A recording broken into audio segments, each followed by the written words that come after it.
see the recording. Okay. Okay. So hi, everybody. So I want to introduce you to Denny Waxman. Denny Waxman is my teacher, for a dear friend and teacher of many years in macrobiotic teachings. He has been macrobiotic for, I don't know, almost 50 years now. Maybe I'm exaggerating a little bit, maybe like 45 years. No, 50. It's 50? Okay, who said that? That Susan somewhere? Okay. So he's been macrobiotic for 50 years.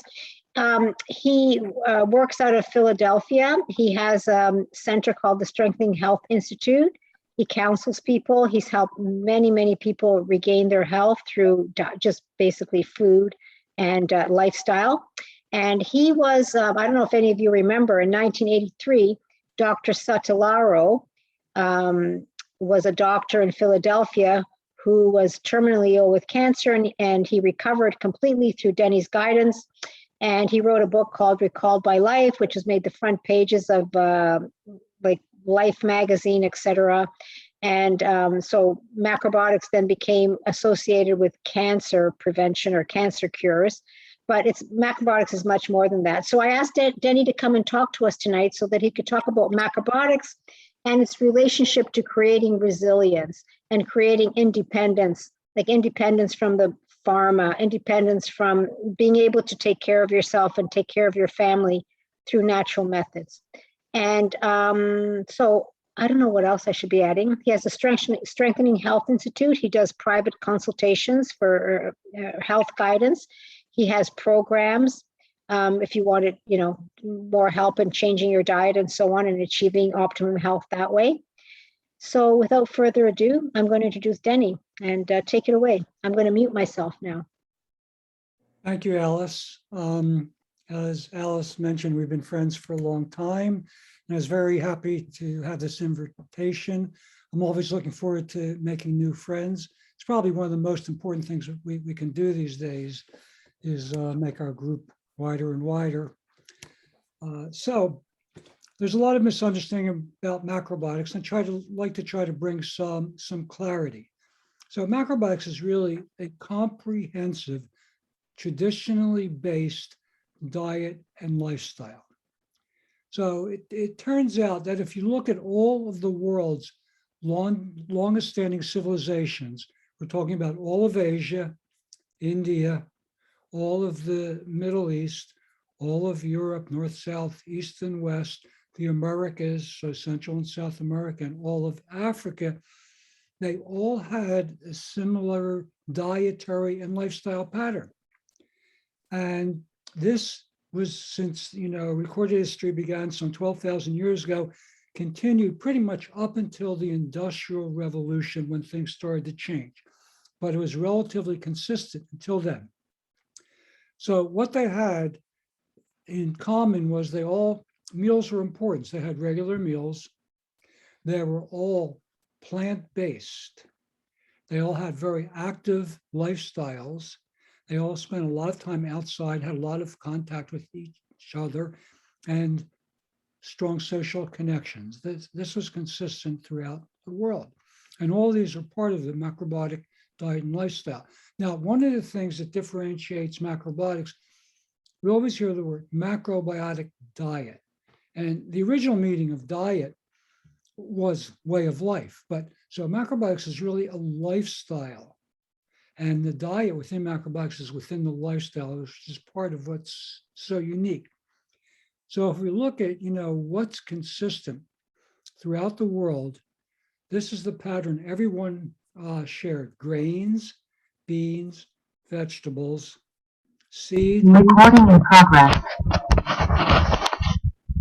Seeds, nuts, fruits, mild beverages, mild sweeteners, and naturally pickled and fermented foods.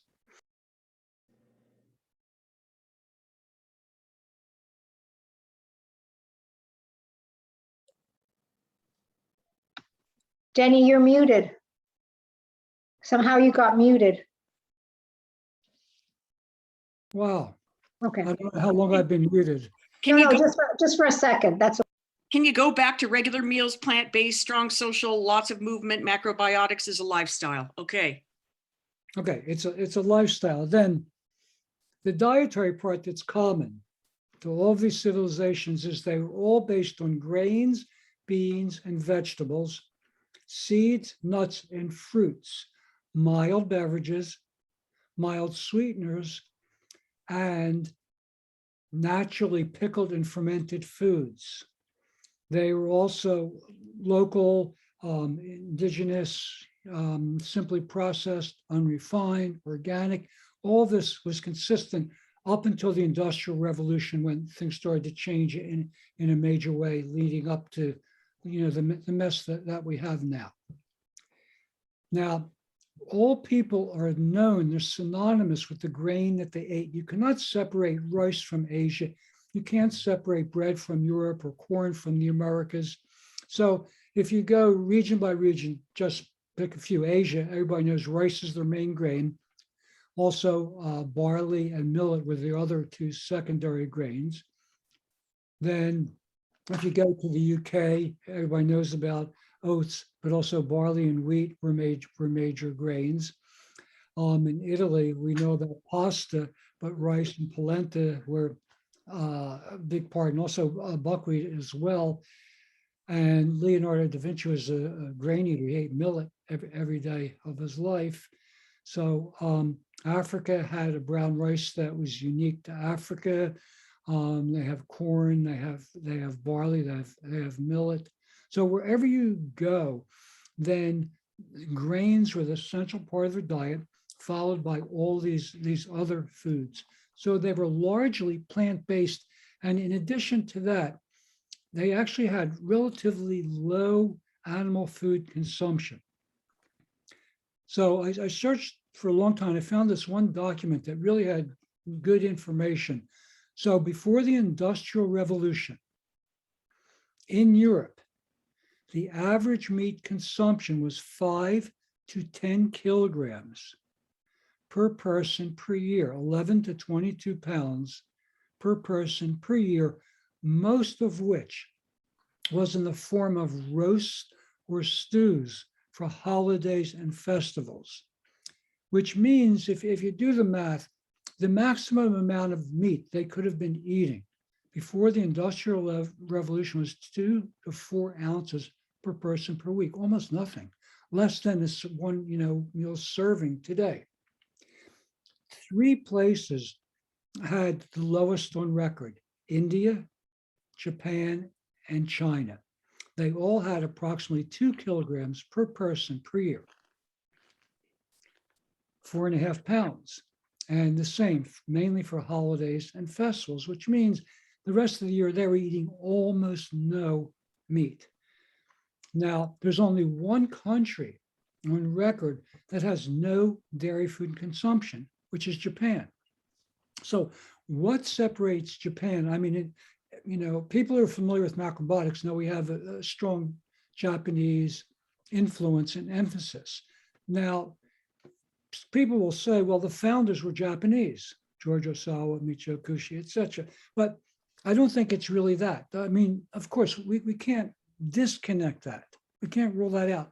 But Japan basically has the greatest health and longevity of any country in the world today, although it's starting to change because they're becoming so westernized. But they're the only country that had no dairy food consumption, no history of dairy. How did they do that? Well, they had 2 additions to the foods we've already mentioned.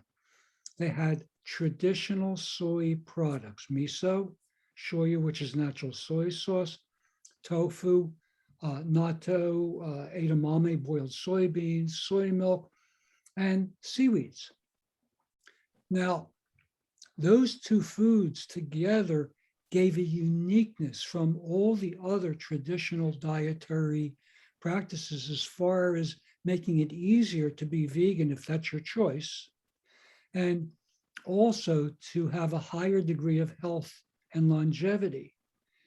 And in addition to that, so we're thinking about resistance to illness or natural immunity. One of the main things is minerals. our mineral supply. One of the reasons people's immunity resistance is so weak now, physically and mentally, is everybody's becoming demineralized because the modern diet and lifestyle are so highly acidifying.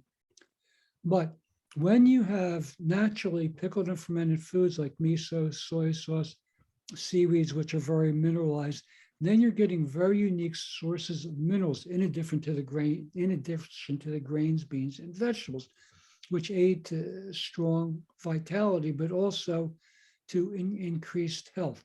Now, there's another benefit to including those foods. There's something in grains, beans, seeds, and nuts called phytic acid, phytin. Some people are against it. They say it interferes with mineral absorption, iron, zinc, and other valuable minerals. Well, the reality is when you soak and cook grains, you're minimizing the effect of the phytic acid. But phytic acid has another factor, and that is it helps protect against heavy metal toxins, lead, mercury, cadmium, arsenic, and all other heavy metals. It has the ability to encapsulate them, render them inert, and eliminate them from the body. In addition to that, people who eat the foods that are high in phytic acid have stronger bones and nervous systems and immunity than others. In other words, there's a health value that far outweighs any lessening of mineral absorption. Together with that, foods like miso and seaweeds also have the ability to protect us against harmful radiation, ionizing radiation. And whether we realize it or not, the whole planet is blanketed with radiation since nuclear, weapons testing in the 50s, then Chernobyl, then Fukushima, 3 Mile Island outside of Philadelphia, all these places, and Fukushima is still spewing radiation. So our whole planet really is blanketed, in radiation more than most people are aware. However, miso, brown rice, seaweed, things like that, give us natural protection from radiation. So what I'm saying is, what foods people have been eating traditionally around the world for thousands of years really are by most the healthiest foods. Now, if you go to Wikipedia, you look up macrobiotics, then it'll tell you I'm just a quack with a fad diet. So, so much for science and, fact-based medicine. But in any case, the reality is people have known these things throughout the world for thousands of years, and they've been preserved up until the Industrial Revolution when we've done our best. So that's basically. Now, who's at risk from COVID? So we learned that the higher your age, if you're over 70, like I am, then you're really in trouble. I mean, I should be hiding from the world. But I sent a short video from Ireland to Alice to circulate to the group. I don't know if anybody's had a chance to look at it, but the reason I sent it, because it's very, very clear. It shows that it's not age, it's comorbidities at any age which make COVID-19 dangerous. It's not your age, it's the comorbidities. But I'd like to go a step further. It's not even the comorbidities, it's the diet and lifestyle practice that create the comorbidities over time. Naturally, these things, increase over time. So our modern diet and lifestyle is creating obesity, diabetes, arthritis, asthma, everything under the sun. So as people age, and even from a younger and younger age, even if they don't have diagnosed comorbidities, they're already developing these problems, soon to be diagnosed. So this is why people are afraid and people are at risk. So many people that I know in all age groups had COVID with very little effects. And you don't have to do this, what I'm saying, strictly, just part of your diet and lifestyle in a totally relaxed way. So really, if you want to be safe, And one of the most important things about macrobiotics is it promotes self-sufficiency, a self-sufficient, a self-reliant lifestyle. So George Osawa is the founder of modern day macrobiotics. And he outlined two things. What's the spirit of macrobiotics? Like the spiritual spirit of macrobiotics, and then what's the credo, the mentality. So the spirit, he said, is 1 grain, 1,000 grains. Our life should be based on endlessly giving back for what we receive, following the pattern of nature where literally 1 grain creates 10,000 grains. This is really the spirit, the mindset, the mentality of a healthy, happy person. Then the other thing that our mind, our mental attribute should be non-credo. In other words, not to blindly believe, but to strive to understand and figure things out, chew them, digest them, and make them our own so we really understand them in a very deep level. So this is the kind of lifestyle that macrobiotics encourages. And I've been involved, Alice, I've actually been doing this more than 50 years. And I've been involved in macrobiotic organizations pretty much since the beginning. And it's endlessly frustrating because you cannot get a group of macrobiotic people to agree on everything. It's a strength, but it's a problem because people are healthy with strong minds and strong vitality, all want to be the boss. They all want to be the leader. So getting a kind of agreement is not an easy thing. So it's a strength or a weakness. But what concerns me now is what we hear more and more is follow the science. But I have a problem with that because number one, most science is funded. So is it real science? Number two, the mistakes in science are horrendous and have, compromised the health and life of many, many people. And science, whatever it says, safe or not, changes all the time. But these things that we're talking about, they're consistent over time. They don't change, right? The lifestyle, the diet, the mentality has been around for thousands of years around the world, and it doesn't change. Together with that, Alice mentioned Dr. Sottolaro. He's just one of many hundreds or thousands of recoveries in macrobiotics. And if you do the research, you'll find more recoveries through macrobiotics than any other way by far.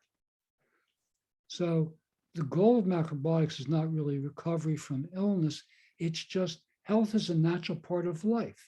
And if we adopt a healthy diet and lifestyle, then in turn, we get health. So this is really part of macrobiotics. Okay, so what can we do to keep ourselves healthy?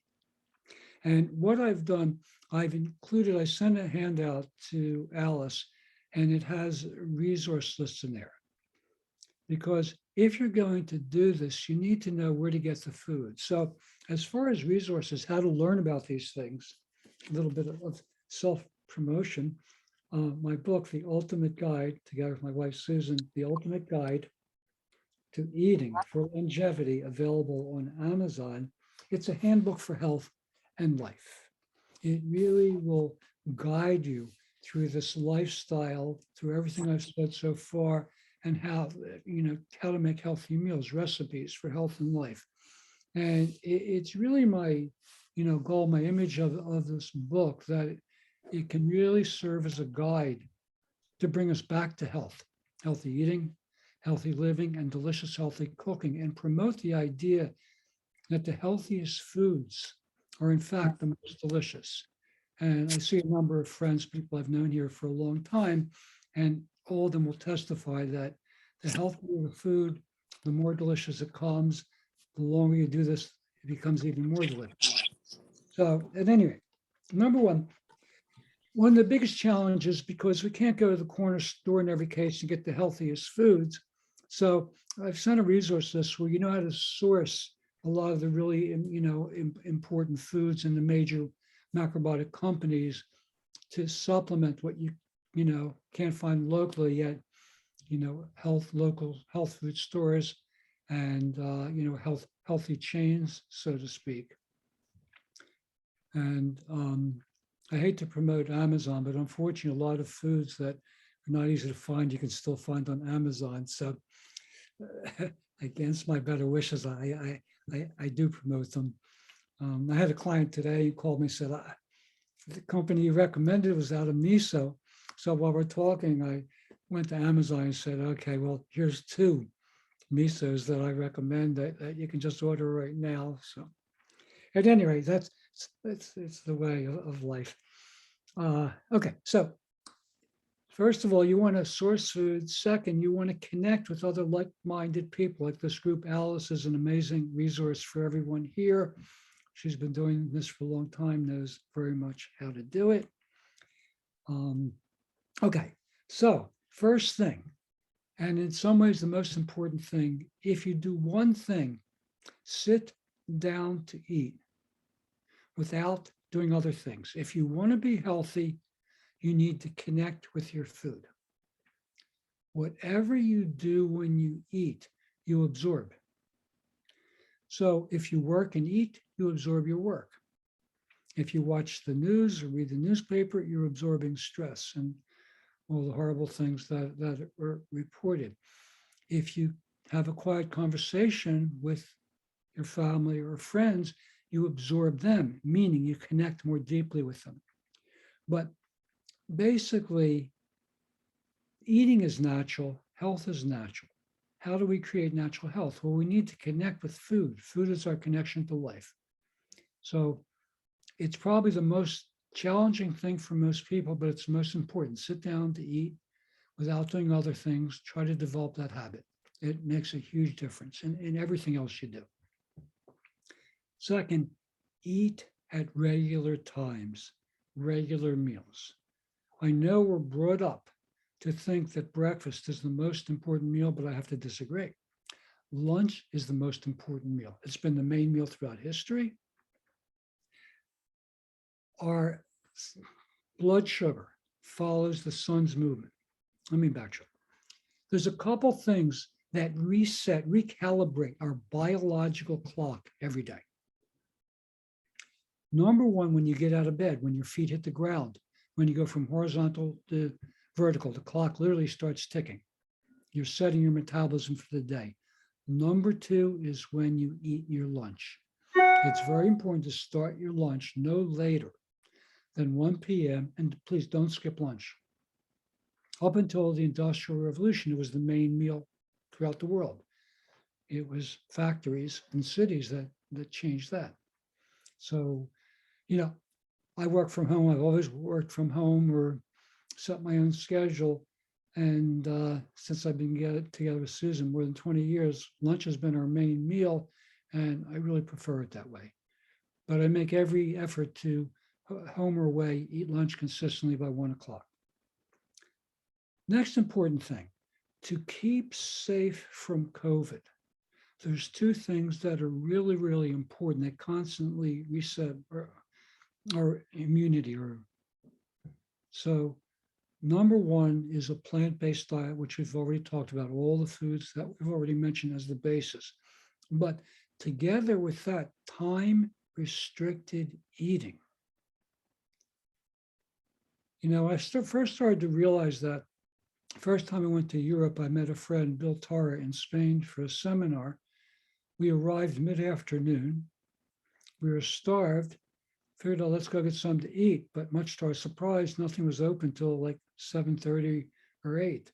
You couldn't get anything to eat. I thought, coming from America where everything's available 24/7, it was kind of a wake-up call. And it really got me to think about it.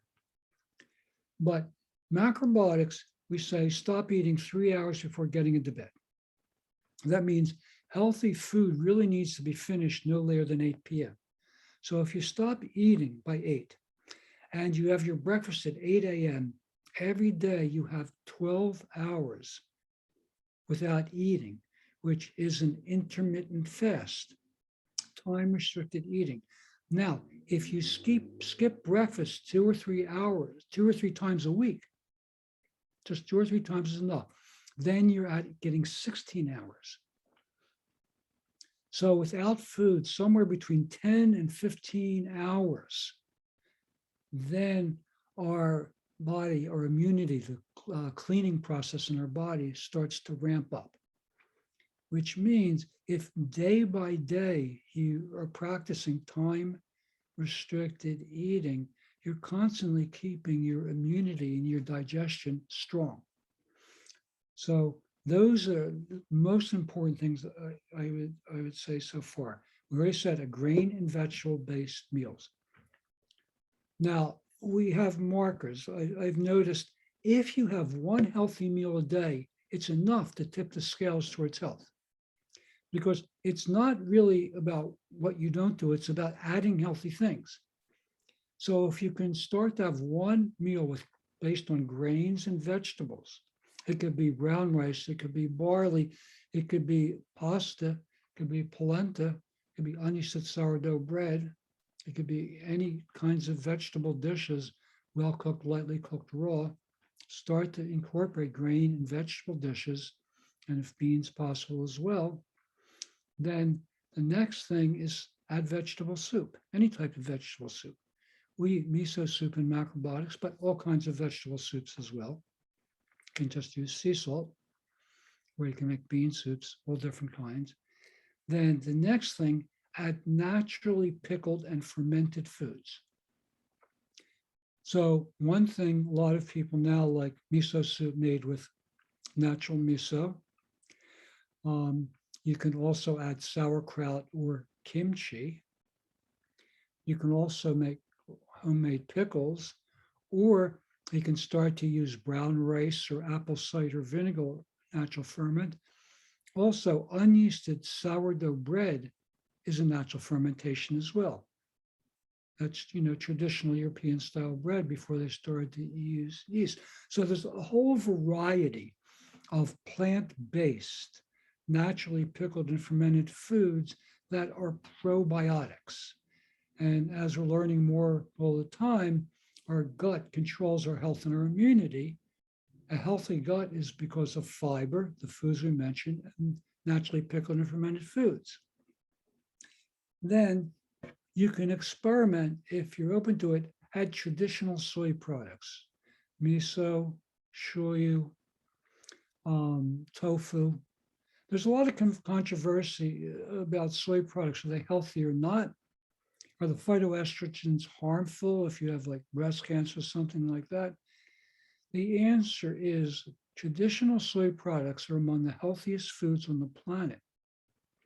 And non-fermented soy products, that means tofu, edamame, the boiled or steamed soybeans, and soy milk, non-fermented soy products are protective against hormone-based cancers. In other words, male and female reproductive cancers, prostate cancer for men, breast and ovarian or other reproductive cancer for women. They're protective. The phytoestrogens protect against harmful estrogens produced by cancer cells. And seaweeds, you can use the easiest thing, and the single most important one is kombu, a type of kelp. And you can get it from East Coast, like from Maine. And also people are worried about from Japan, but the macrobiotic companies source it from southern Japan, Issei Bay and Inland Bay. And the kombu, which I'm mentioning, comes from Hokkaido, which the radiation never reached. It came to us. All right, kombu is the single most important seaweed, and it's a source of glutamine, which is very protective against environmental pollutants and including COVID. So you can just put a piece of kombu in soup sometimes or with beans. So these are things you can incorporate. As far as lifestyle practices, the single most important one is walk outside at least 30 minutes a day, summer and winter, rain or shine. The only exception is if it's icy. Be careful, right? You don't want to slip. Other than that, walking in the sun or the cold, it's good. And one of the things that everyone did in the past, and we don't do much now, is walk. This was common throughout the world. Everyone walked a lot. It's an important part of maintaining health. And together with that, then there used to be a lunch hour, believe it or not. And during the lunch hour, what did everyone do? They went outside and they ran errands. And while they were outside, the noon, so the most important sun time, then they were getting sun. But one of the things that kept people healthy in the past is natural light, together with sunlight. Not only sunlight, but natural light, exposing our eyes without sunglasses to the light. It's so important because now we're watching a computer as we are now, right? We're looking at our cell phones, we're watching TVs, we're seeing an excess of blue light and a lack of full spectrum natural light. It's one of the most important things to keep us healthy. So as much as you can, try to take a brisk walk every day, half hour or longer. Try to walk when it's light out, when you're getting good sun. The morning sun is the best, as well as before it gets too hot. Then the other thing is there's a health practice that we recommend in macrobiotics called the body rub. And the body rub is something you do at the sink, not in your bath or shower, with a cotton washcloth. You fill your sink with hot water, you dip the cloth in, you fold in half twice so it's a square pad, dip it in, wring it out, and just rub back and forth gently. Try to cover as much as your body as you can for about 15 minutes a day. It's a gentle rub. You're just rubbing back and forth. It activates your circulation, your blood, your lymph, your energy. But your skin is literally a third kidney. It's a major excretory organ. It does the same thing as your kidneys to keep your body clean and healthy. After years of unhealthy foods, a fat layer builds up under your skin. Can't work. A hot damp cloth and gentle pressure starts to open your pores, draws out fats and toxins. Your kidneys can become more effective at cleaning and detoxifying your body, and basically it ramps up your immune system. So basically, these are the things that I wanted to introduce. Macrobiotics is a traditionally based diet and lifestyle. It's the most comprehensive because it's a lifestyle. It's not just a diet. There's a philosophy that if you're interested, you can explore more.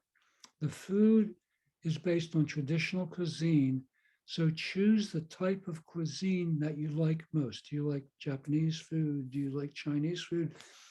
Do you like Middle Eastern food or Greek or Turkish? Do you like Italian or do you like Moroccan?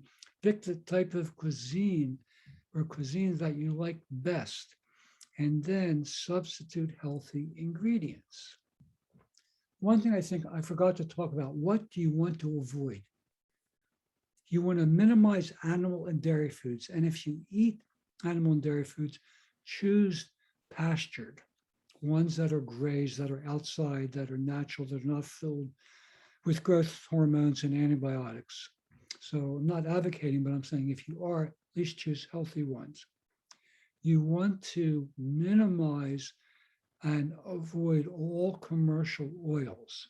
So all fried foods, the oil used in restaurants and cooking now is totally toxic.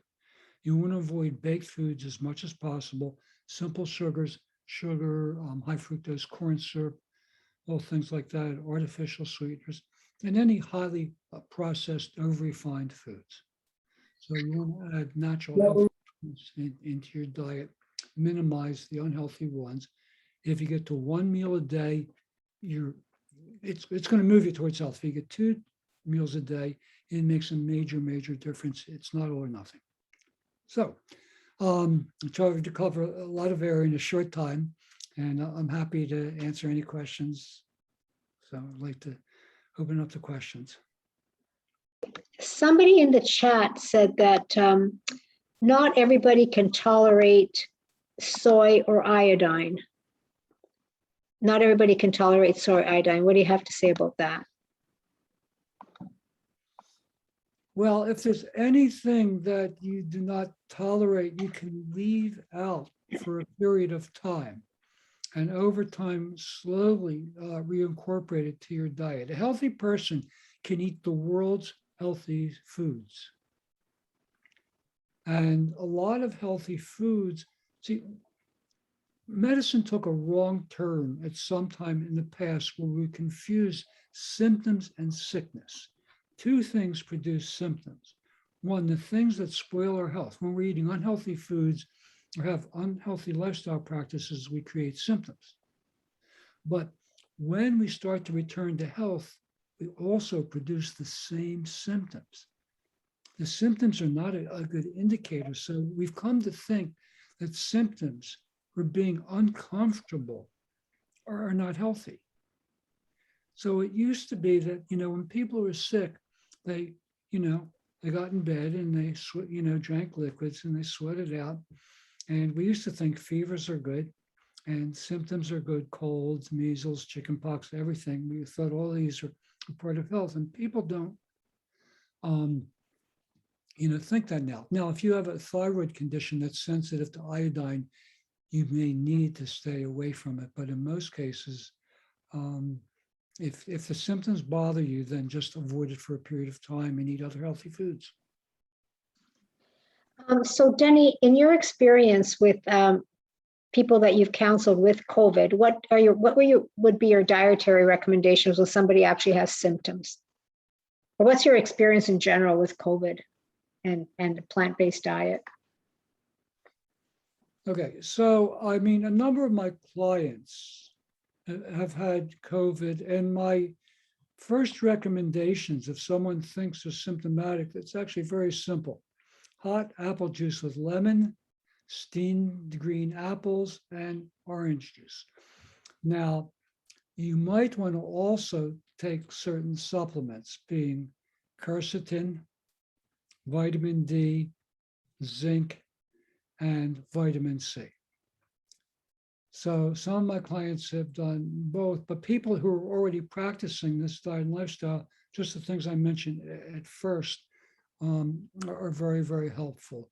If someone had COVID and they have the lingering symptoms, it's more complicated, but it's basically a very broad, relaxed, plant-based macrobiotic diet together with the lifestyle practices can help.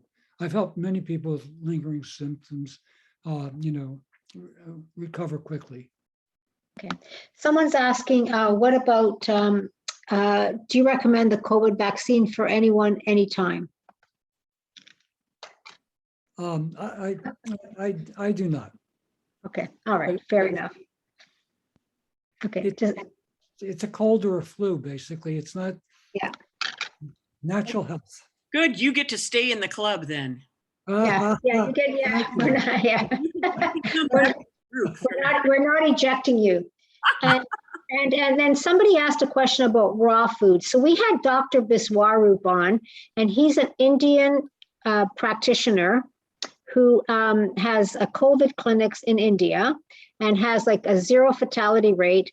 And his dietary recommendations, but remember it's India, are like orange juice, coconut water, along those lines for a couple of days, and then some.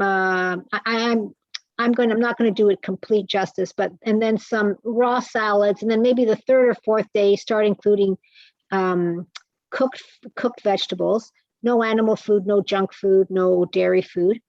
And he has like 100% success rate. So he's in India. And so he was recommending, locally, like raw food. So could you have anything to say about that? Like about raw food here mind you, some people are from Florida and some people are from California, but let's say like a temperate climate, Philadelphia, more northern, what would you suggest? Well, one of the things that we stress in macrobiotics is indigenous foods, foods that have originated in the same or similar climatic region, meaning by latitude. So everything that he said, I agree with, and you could take that approach here or there, pretty much anywhere with one exception. coconut water, coconut is clearly tropical. It's Well, very, he actually said, I asked him about that, and he said in our climate, you might want to take pomegranate. So I mean, it's still a little bit, at least from Canada. We don't grow pomegranate here, but I get it. It's a temperate, high antioxidant fruit. So I thought that was a good suggestion.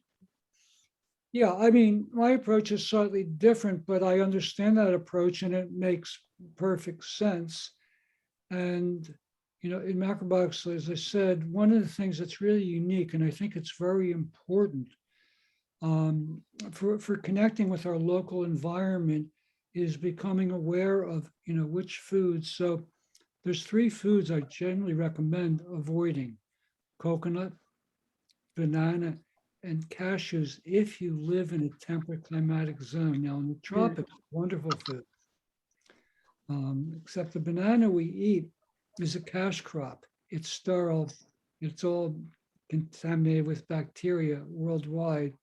So if you eat bananas, it's got to be a banana that has seed that where you can grow other bananas from it in a tropical environment. Then it's fine. Okay. Someone is asking, let me just pull it up here. Is there one method better than the other? I.e., is it better to eat foods raw, cooked, steamed, blended, cold pressed, etc.? Is one better than the other? We eat a variety of well-cooked foods, lightly cooked foods, like quick cooked vegetable dishes that are crunchy, raw salad, and naturally pickled and fermented. It's best to have a variety of those adjusted to where we live and, you know, our health and our needs, more or less of one or the other. But like we eat salad pretty much every day, year round, you know, in our diet as well. Then one thing I'd like to mention, there's a lot of controversy about oil, and macrobiotics is based first and foremost on traditional, what's worked around the world for hundreds or thousands of years. There's 2 oils that are the most natural and traditional, and the only 2 that can be pressed completely without any heat or solvents, and that is sesame oil and olive oil. They're the 2 oils that we recommend in macrobiotics. And there's a number of vegan MDs who are speaking strongly against oil and also strongly against salt.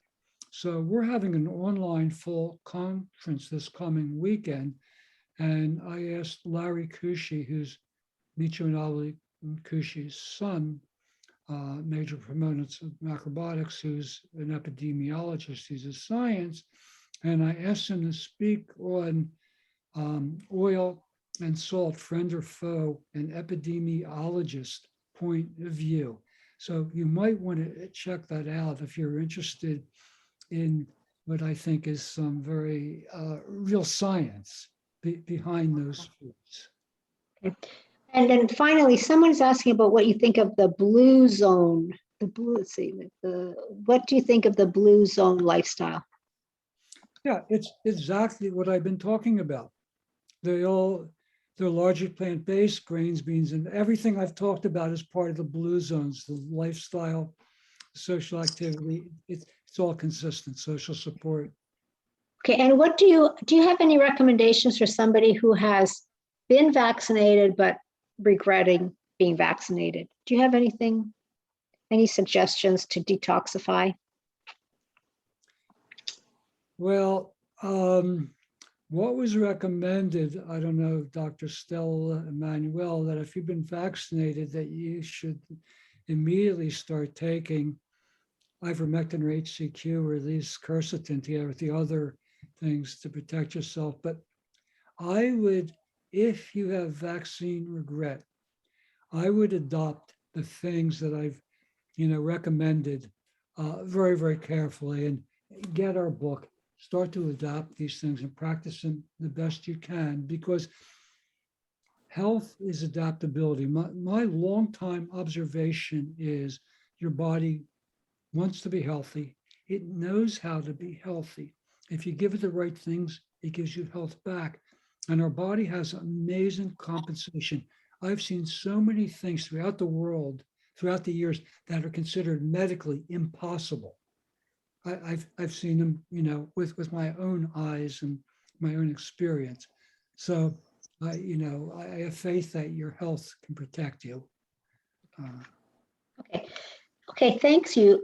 Does anybody, I was just asking the questions that appeared in the chat, but feel free to ask Denny any questions. Anybody, unmute yourselves and. Yeah. Shree had posted a question about heavy exercise in the gym, pumping iron. Is this good or bad for health? Well, I'm not an advocate of that. Now, if somebody has become really physically weak and needs to strengthen quickly, it may be a good idea. But I think more light to moderate varied activity, starting with an active daily life, than, things that challenge you, like martial arts, yoga, dancing, much more light sports. I'm not an advocate of those type of things. Now, there's an important reason. If you do strenuous activity, the question is, does it support your natural appetite for health, or does it encourage you to eat things that are not supportive of your health? That's my observation. Whereas people that do light to moderate exercise and activities, fun activities, then they enhance their appetite for healthy foods or healthy lifestyle practices. Dennis, hi, this is Kathy. It's kind of a two-parter. We'll address the exercise. I've done God, I forgot her first name, White, classical stretch for a long time. What do you think of those type of stretching exercises? And the other thing was, what lifestyle do you see today that is lacking in the majority of societies or just America? Is it diet, exercise, lack of social connection, or is it a combination of all of them, because we've become so, cloistered, especially with the pandemic and all? And I was just wondering what your thoughts are on that. So stretching, exercise, and lifestyle. Well, the diet and lifestyle in our society is, beyond unhealthy in every possible way. So all of the above. And Okay. it continually gets worse. Stretching is always wonderful. Anything that promotes flexibility, physically or mentally. So as babies, as children, we're flexible, we're adaptable in so many ways. As we get older, we become more and more rigid. In death, the most rigid. So anything that promotes flexibility and adaptability means towards health. Thank you. I appreciate it. Yes. So, Denny, I have a question. And by the way, this excellent presentation. I learned quite a bit from it. Well, in Indian system, Ayurveda, they classify body types. Right. 3 different body types, and the diet depends on the body type. Okay. So, for example, in the Vata body type, they recommend don't take raw food.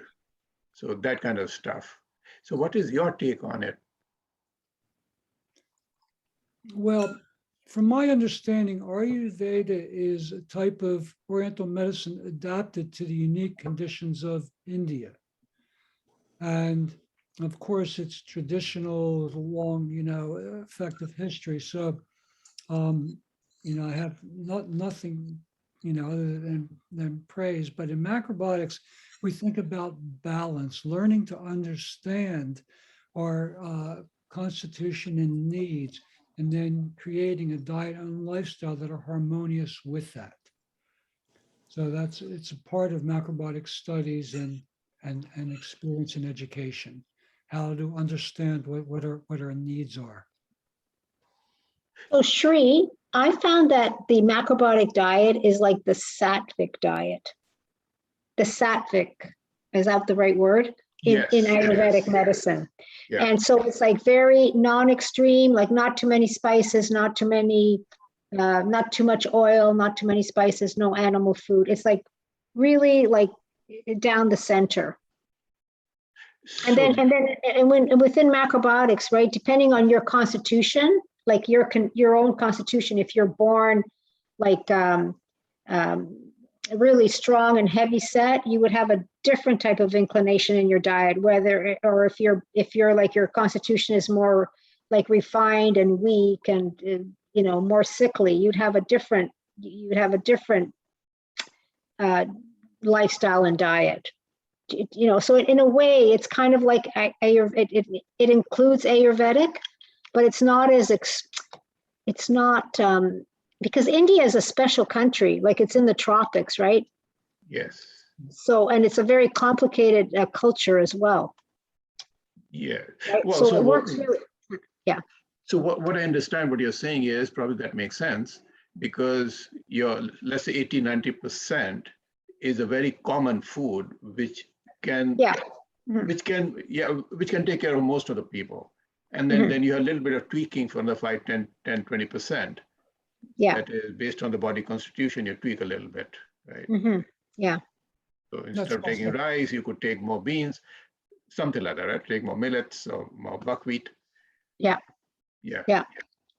Yeah. So somebody else had a question, Denny, about what do you think about coffee enemas, parasite, and heavy metal cleanse? Okay. Well, from my point of view, that digestion begins in the mouth, and if we sit down to eat and eat slowly and chew our food, we start to create the peristaltic action that moves food through and out the other end efficiently. And that's you know, by far the best way. If someone is severely constipated, to use enemas for a period of time to just start to process. But I think that the best health comes from just natural eating and activity I mean, we see it in normal daily bowel movement as, you know, one of the conditions of good health. As far as detoxes, our body is detoxifying every day of our life. We eat food during the day, we're active, we go to sleep at night, our body cleans and repairs and detoxifies. We get up in the morning and we eliminate that excess we've gathered during the night. That process accelerates at times of change of season, moon phases, when weather is different, under times of stress or more activity. So under times of change, the elimination process, the detoxifying process accelerates. So what I'm saying is, I think if you follow the guidelines we've laid down with the time-restricted eating and regular meals, your body's going to efficiently detoxify throughout your life. Okay. Yeah. Hi, Denny. This is Stu. I really enjoyed your presentation. I really can relate to what you're saying. I wanted to make a couple of comments and ask you a question, if I may. Sure. I started intermittent fasting about 3 weeks ago. My window is 12 noon to 8 p.m. It's just 8 p.m. now. I just finished. And then I fast, no food, but just water till the next day. Okay. And I'm dedicated. Okay. Which is, you know, something to be proud of. Right. I think one of my questions that I wrote down, I was going to, you know, put it in the chat, is for overall health, how do you measure, or how does somebody measure success? Now, before you might answer that, I wanted to say, because I might know the answer, part of it is that, are we healthy now and want to say, okay, Denny spoke today, I've heard some other things, and I want to remain healthy for the rest of my lifespan, and I don't want to be afflicted with illnesses, diseases, chronic problems, or the flu, the current flu we have going, or I have challenges. I have some arthritis, not me, but you know, I have, and I want to fix that. I think people can jump on the wagon of macrobiotic, of vegan, of plant-based, if they want to. And I think the whole big thing is the psychology behind people making decisions that I want to get started and get into the path that you've been talking about. So if any of that makes sense, how do you measure success, or how should somebody measure success? It's a very good question. George Osella, the founder of modern day macrobiotics, created 7 conditions of health. The physical condition, good appetite, good sleep, and no tiredness. Then there were mental, emotional, which is a good memory, joyous and alert, and calm and patient. And then what he called spiritual health, the mood of endless appreciation, endless gratitude for all of life.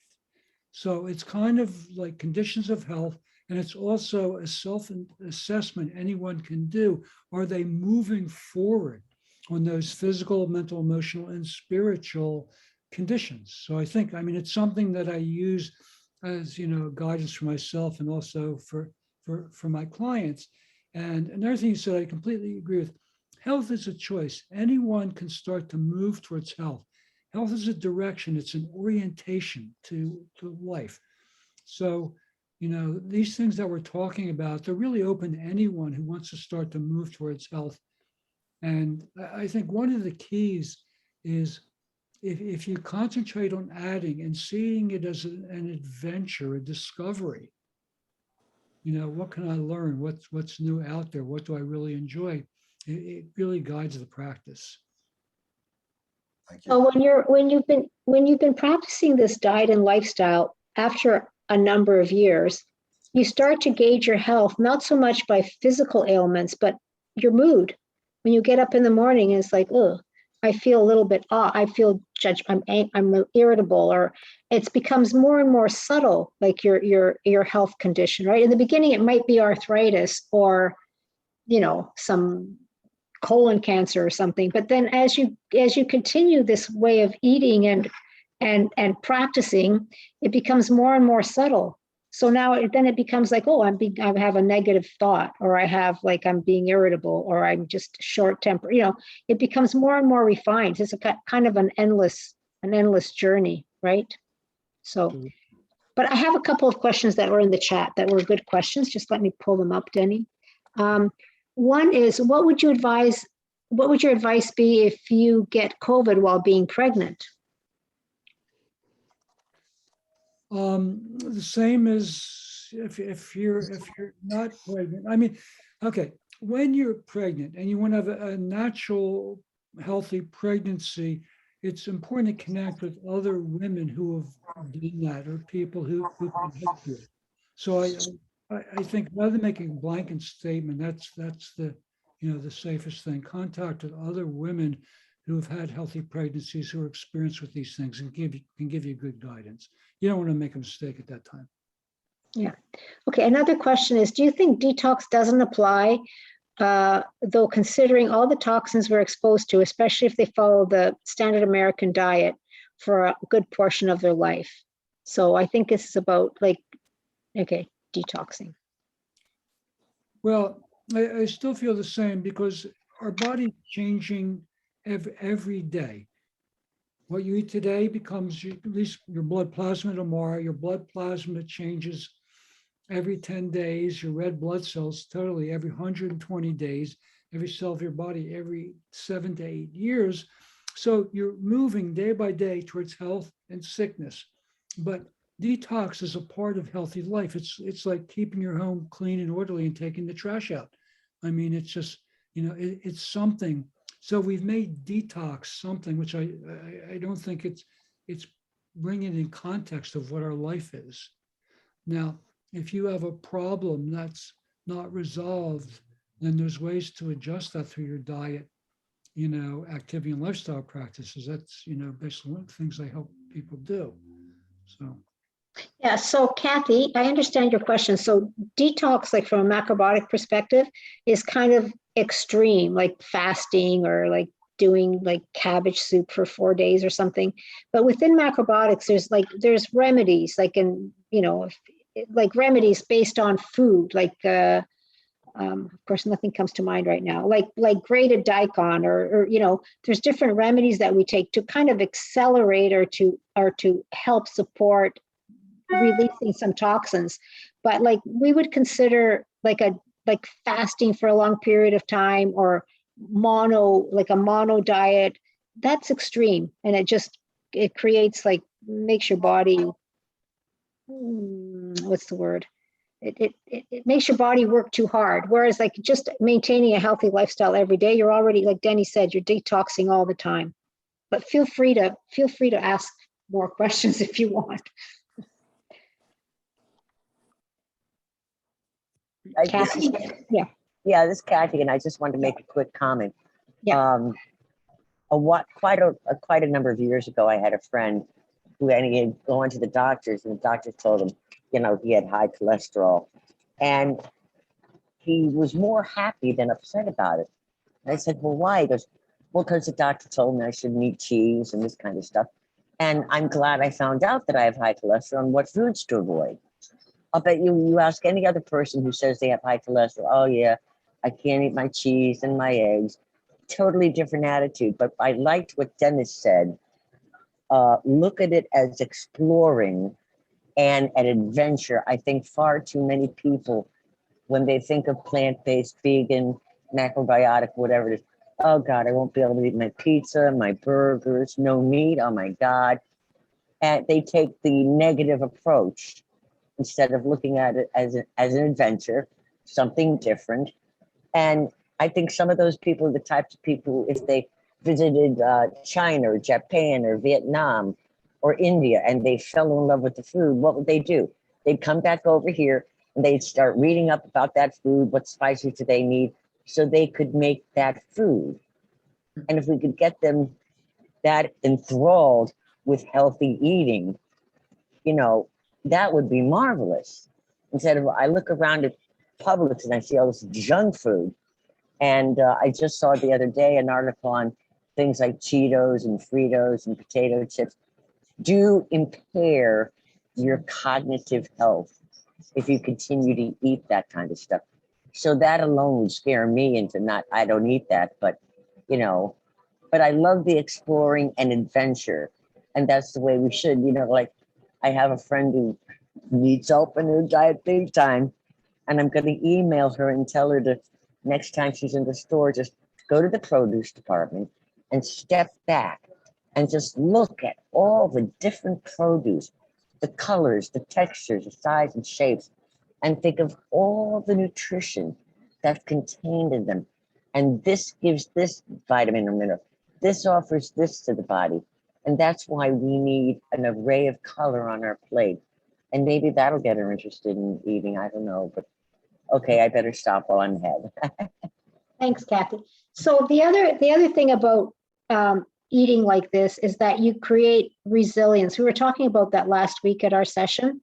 Like we wanted to be like not dependent on big pharma, not dependent so much on the medical system, because some of us may not be able to actually access medical stuff pretty soon. But people that have been practicing like macrobiotics for a long time, some of us haven't needed, knock on wood, to see a professional medical person for like 30, 40 years. And, and that's okay. So we can take care, that's a way of like disengaging from the matrix or whatever. Is that the right word? Whatever, just disengaging from what's the craziness that's going on around us. So that was my reason for bringing Denny on tonight, because I thought it could help our group. Can you share strategies for when those times you need fast food? Oh, yeah. So when you need fast food, what do you do? Well, there are pre-prepared foods and foods that are easy, like eating canned beans and then instant noodles that are healthier. So they're pre-prepared foods that you can get, healthy soups in a health food store. For restaurants, we recommend especially Italian, Middle Eastern, and Mexican, because they cater to vegans and you can get grain, bean, and vegetable. And if you're more aware of Indian food, which I'm not, my son is, that's the only time I ever go. I think they're the safest or healthiest cuisine to eat while you're out. But part of doing this, you learn how to economize and you learn how to, put things together very quickly and easily. So sometimes it's very elaborate and sometimes it's very simple, and that's really, really the best way. So I have a situation rather than a question. that I would like to talk to you about. So I'm running into a situation where I have been told multiple times over the past 10 years by nutritionists that I should never become vegan because my body does not hold on to B12. So 5 years ago, I had a whole bunch of health problems. Part of it was because I did do a big shift in my diet, was eating a lot more vegetables, broke down, didn't eat very much meat at all. And I started having a lot of fatigue and started having my hair fall out and all of that type of stuff, and found out that my B12 levels were super, super low. So I started, and most of the meat that we do is wild game. We don't usually eat store-bought meat. So I started eating those again, supplementing with B12, and everything was better. So I've been eating a primarily plant-based. I don't eat much grains because I tend to not tolerate them very well for whatever reason. I've tried over and over again to try to introduce them, and they don't seem to work for me. I went through an entire program of nothing but green vegetables and meat protein over the summer, and it got rid of a lot of health problems that I was having. And then slowly but surely over the last couple of months, I started getting rid of the meat again, started having the same issue, had my blood test come back again. My B12 is down in the hundreds when it needs to be 400 is the lowest that they're saying that I need to have. So again, I was super fatigued, hair falling out like crazy. And so I had to start taking the B12 supplements again, and then upping my meat intake. And so now I'm feeling much better. And, so here I am kind of stuck in this. I would like to eat a more vegetarian vegan diet, but it seems like every time that I do this, my body rebels. Okay, that's a lot. So number one, follow the guidelines in our book. You might need, counseling, someone to guide you through it, but adding, not taking away is number one. Add healthy things. Number two, B12 is a worldwide problem. The reason is the number one source of B12 worldwide is dirt. We used to have small farms where they had the cows and pigs and chickens, and the manure went into the soil. Then it's a micronutrient. It was in the crevices of the carrots, and we got B12 from our food because the soil was rich in B12. The problem is with commercial farming, soil is deficient, as are many animals now.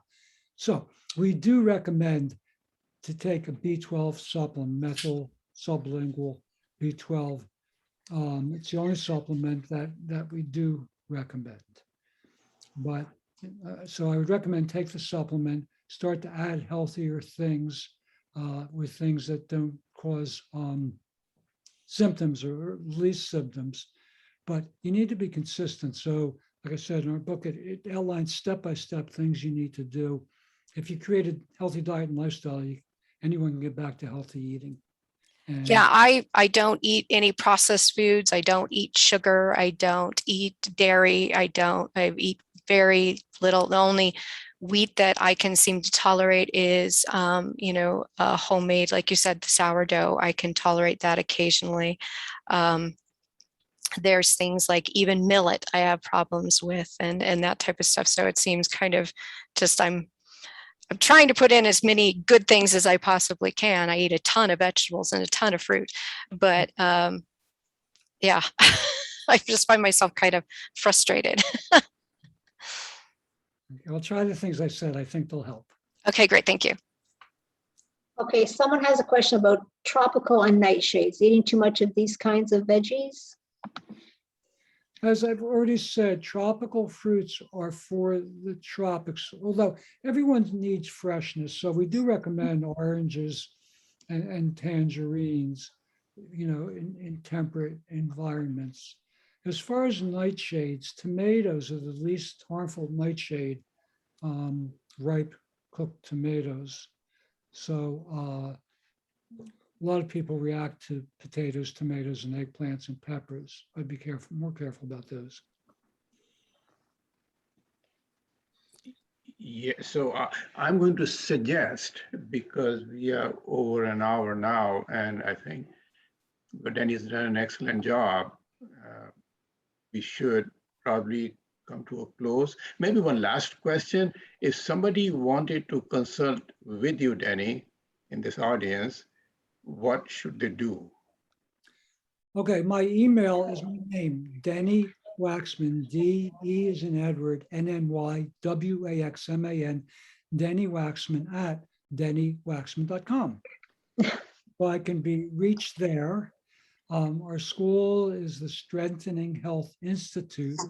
Their email is shi-macrobiotics.org, SHIMACROBIOTICS.org. So we have a whole host of educational programs. We have one coming this weekend, a full conference with a whole host of wonderful teachers and subjects. Alice is a wonderful resource. Again, our book I highly recommend because it's basically my life's experience. Everything for myself and my wife that we've covered throughout the years we have in here. We tried to make something that was comprehensive and helpful that, you know, really people could use as a handbook towards health. And I'm very happy to be here. I'm always anxious to make new friends. My definition as a friend is sharing the same dream. So I think we're all looking for natural health and humanity to live as natural human beings without being coerced into doing things against our will or choice. So I'm happy to meet you all and, you know, hope to connect at some point personally. So thank you for the opportunity. Well, thank you so much. And I know people who probably have more questions. I would suggest to them, they can send out those questions to Alice, and Alice can work with Denny or whatever to get an answer to you. But again, thank you so much. It was such an illuminating talk and very good discussion from the audience, very good participation. Thank you. Thank you, Dennis. Thank you very much. Thank you so much. Thank you, Denny. Thank you. Thanks. Thank you so much. Thank you for all my friends who are joined as well. Take care. Bye.